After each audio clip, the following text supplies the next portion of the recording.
عیسی اورشلیم ته روانو او په لارې په ښارونو او کلو کې خلکو ته تعلیم ورکاوه. یو چا ورڅخه پوښتنه وکړه، استاذه آیا یوازې لږ خلک به خلاصون عمومي؟ عیسی جواب ورکړ، زیات کوښښ وکړئ چې له تنګې دروازې څخه ور دننه شئ، ځکه زه تاسو ته وایم چې ډېر خلک به د ننوتلو هڅه کوي خو اوبه نشي کړی. کله چې یو ځل د کور خاوند را پاڅېږي او دروازه بنده کړي نو تاسو به د باندې پاتې شئ او دروازه به ټکوئ او وایئ به چې ای ښاغلیه دروازه خلاصه کړه، خو هغه به ځواب درکړي چې زه تاسو نه پیژنم چې له کوم ځای نه راغلي یئ. نو بیا به تاسو وایئ موږ تا سره په یو دسترخوان خوړلي او څکلې او تا زموږ په کوڅو کې تعلیم ورکوو. خو هغه به بیا درته ووایي زه تاسو نه پیژنم چې له کوم ځای نه راغلي یئ. ای بدکارانو زما د مخې نه لرې شئ. کله چې تاسو ووینئ چې ابراهیم، اسحاق، یعقوب او ټول پیغمبران د خدای په پاچاهۍ کې دي خو تاسو ورڅخه شړل شوي یئ، نو بیا به ژاړئ او خپل غاښونه به چیچئ. خلک به د ختیځ او لویدیځ او شمال او جنوب څخه راشي او د خدای د پاچاهۍ په میلمستیا کې به کینی.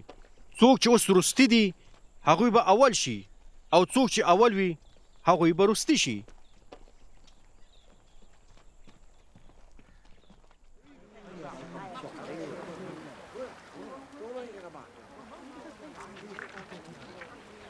په هماغه وخت کې یو څو فریسیان عیسی ته راغلل او ورته ویل دا ځای پرېږده او کوم بل ځای ته لاړ شه، ځکه چې هیرودیس غواړي تا ووژني.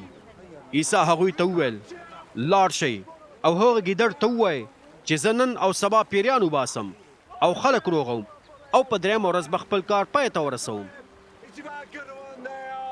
په هر حال زه باید نن او سبا او بل سبا خپل سفر ته دوام ورکړم، ځکه چې دا ناشونې ده چې یو پیغمبر دی د اورشلیم څخه پرته په بل ځای کې ووژل شي.